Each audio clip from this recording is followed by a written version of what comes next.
is a challenge to find something that fits, both the consumer's perception of what they expect and also, what we want to deliver as a business. Well, on this CheckoutScout Tent, we're joined by Luke Sherriff, former professional rugby player and now the founder of Proverb Skincare. Luke, hello. Hi, thanks very much for having me. Great to have you along. You've got a very interesting backstory there. As I mentioned, you were a rugby player professionally, and now you run your own e-commerce skincare brand. Tell us a little bit about the journey from one to the other. It's actually not too difficult. When I was playing professional rugby, my wife running a skincare business, so there was already a sort of interest in it. But actually the crossover came when one of our fitness coaches started talking about the impact of cosmetics, body washes, etc. on your endocrine system, when you absorb them, your performance.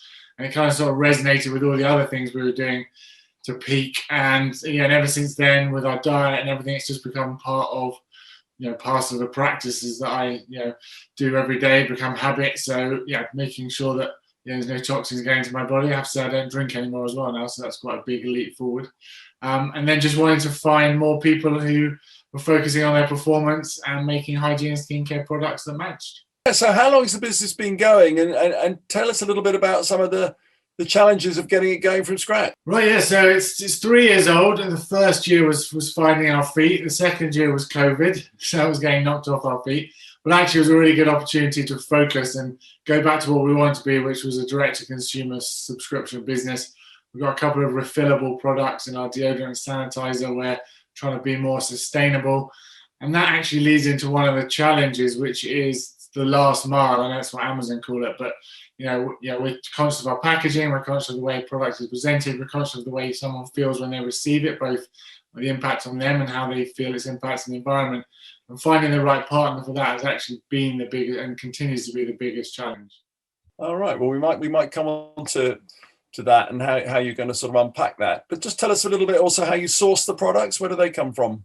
So proud to say they're all manufactured in the UK. They're all natural, safe, clean ingredients. Kirsty, does the formulation, takes them to our product house, and that's actually just where it begins. The testing, both of the ingredients, the products.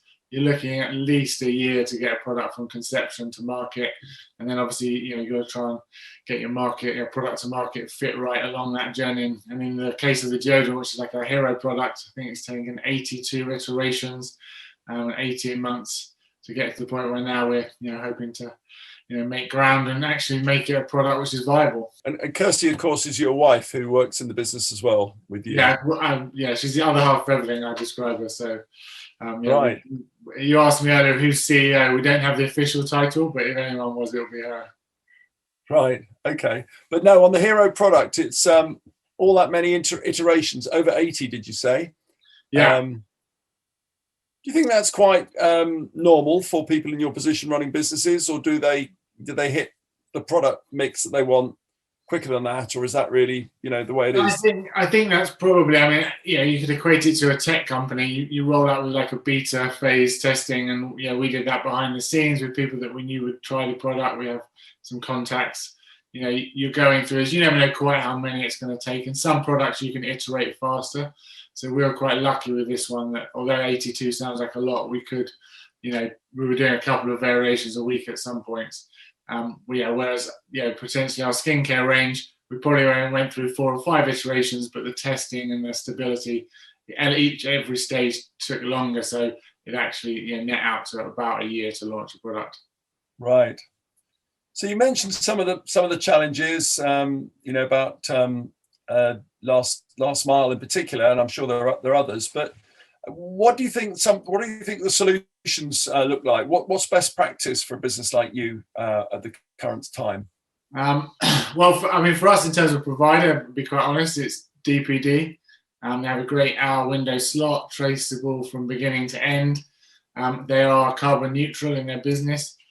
But even they have challenges where, at the moment it has to be wrapped in a plastic bag, which just doesn't sit well with us. So, right. It's hard to find a perfect solution.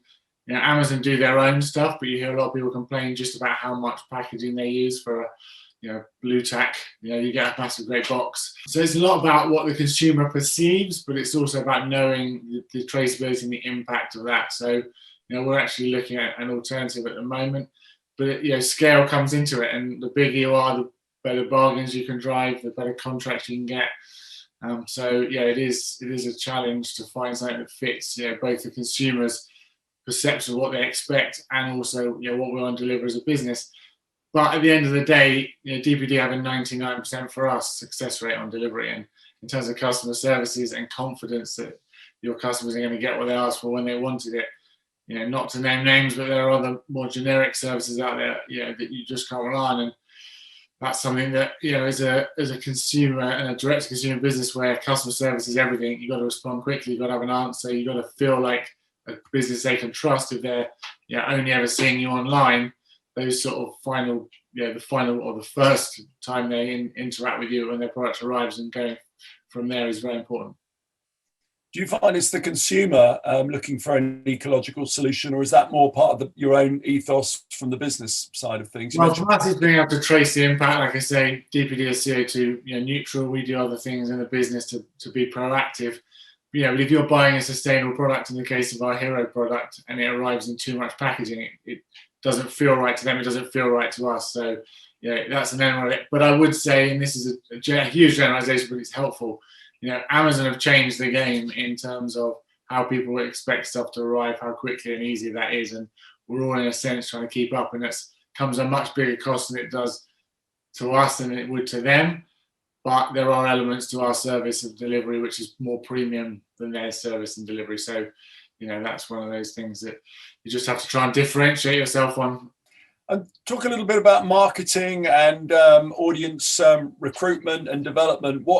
What platforms and systems and services are you using to find your audience and sell to them? Yeah, so in the sort of, I'm sure your listeners understand all this better than I do actually, but in the funnel, in the back end funnel, we've just rebuilt our Shopify website, rebuilt the landing page.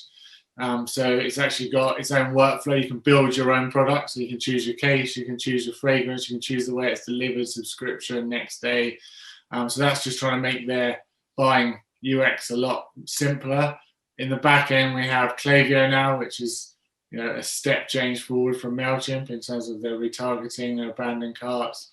And then we use things like Zipify one-click upsell, just try and make sure that our average order value is as high as possible because that is offset against the shipping. And ultimately, just trying to make sure once they're in there that we've got a really well-constructed system to make the most of the spend you've taken to get in there. And most of our spend at the moment is on Facebook and Instagram and influencers to drive people to the site. But we're very early stage in that. To date, most of our customers have been word of mouth, other people sharing, their experience of us. So it's still quite low level in that regard. And we're just looking to push that forward now. But we wanted a measurable system so that not only could we measure the cost of getting someone to our site, but then we can see, what we're getting out of those in terms of conversion and being as efficient as possible. And again, going back to the iteration thing, you're iterating every day, you're trying to improve every day, but those partners give you the tools to measure that and actually, then change things, B2B testing or A/B testing, things like that. Talk a little bit more about the upselling product and how that works and what that does for you. I think it was the last one you mentioned. Yeah, so Zipify one-click upsell. So we have it's a plugin. It's now got a native cart plugin, so it uses the same checkout as you would in Shopify. So you're not losing anyone out in that sense or going off to a different URL. They feel confident they're in the same place. But ultimately, through whatever they've done on the site, once they've purchased and put their card details and pressed click, it then gives them an option of a variety of bundles or options that we think would go with what they've bought. So if they've bought a deodorant, we'd offer them a refillable sanitizer as a simple example. And it's 3 stages. So the first one will be an offer on, a medium price product. If they didn't take that up, then it would drop down to an offer on perhaps a cheaper product or a different product. And then if they do say yes, it goes to another version. But all of that is just one click. So, they've already put in card details, and that's where the native cart comes in. It goes through on the same purchase order, in the same order, but it just for them, they've only had to click one more thing instead of having to go around and put it in. The hardest thing to do is get someone to pay. And I mean that in the sort of, the sense of that's the bit again where Amazon, we talk about it, just made it super simple to click, know your details are there and trust what you're doing. Once you've got that, upselling them is kind of a no-brainer in the sense it doesn't cost us anymore. They're already there as a customer, all their details are there. And for them, it's just, okay, I like the look of that. I feel confident, I'll press go. Do you have personal contact with that vendor, or is that just a DIY purchase from their website? Yeah, so we as relatively SME, as we discussed, we have a training course that we use called For Good Profit, which is based in Australia, and they have good links to these suggested apps that we use. So we do go through their, to be honest, their affiliate link. So I don't know whether we don't really need any preferential treatment. Their training is very clear on how to use it, and so we feel like we're getting the most out of it. Out of all of them, Klaviyo were the best at, as soon as you set up a trial, being in touch. The one-click upsell was very within itself easy to use. Klaviyo is could be overwhelming, so they do a very good job of actually calling you and talking you through it and making sure you've got the tools that you need. So there's different spends, so obviously that gets you different service levels, but even at what we are, which is relatively low end of that, Klaviyo definitely won in the regard to the support. Good. No, thanks for that little run through of some of your solutions and services. That's really useful. It's only a quick talk today, so just to finish off with a couple of sort of quick fire questions. What is your sort of tip for success that we should all keep our eyes on in 2021, either in terms of another e-com business like yourself or an interesting provider of services? Who do you think we'll be really talking about over 2021? Good question. Service provider wise, I've just talked about Klaviyo. I'm sure lots of your listeners will have heard of them, but they were relatively new to us. And it's one of those things, I'm sure once you hear something, you seem to hear it everywhere. It is a step change. This idea of it just being an email provider is no longer the case. The data they pull out of Shopify, which is the platform we use, the ability to use that. Now, we often ask this to more providers and investors and intermediaries. You've obviously started a business, but if you could have another one and money was no object, investment was there, the product and the tech people were working away to any brief you wanted, Luke, what business would you start tomorrow? We would start an Uber for kids. This is personally motivated, obviously, and probably not necessarily the best reason to start a business, but an Uber for kids. The tech these days, you'd have a camera in the car, you'd be able to see them getting in and out. There'd be obviously safeguarding in place. It would take massive amounts of strain as the world opens up, and our children have already got two of them, but often we have to be in the same place at the same time, and it would save us hours of leaving work and dropping them here and there. And finally, we're in the UK, certainly we're sort of in a period where we're coming out of lockdown, hopefully, or we can see the light at the end of the tunnel. When the bricks and mortar world opens up again fully, what's the first thing you're going to go out and sample, which you can't get at the moment? I'm going to go to the cinema. I'm going to find a babysitter, number one. I'm going to go to the cinema. We're not big TV watchers at home. We've got our own business. We've got lots to do. Obviously, we have Netflix for when the time is right. But actually, there was a movie on the other day, and they wanted 15 quid to download it or rent it. And I'm like, that's not the same experience. We don't have a huge TV. We don't have a nice loungy sofa. We don't have popcorn on tap. So I think experiences for me are going to be something I'm more likely to go and spend money on than stuff. Like I said, if I want stuff, there's Amazon, there's other good providers, but if I want to experience, that for me is one that's just not the same at home.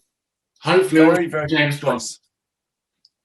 You'd like to see James Bond? Yes, it's been delayed 3 times, I believe, but we've never not seen James Bond at the cinema. I've seen them all since I've been alive that have launched at the cinema. So, Luke Sherriff of Proverb Skincare, thanks very much for joining us on the CheckoutScout Tent. Absolute pleasure.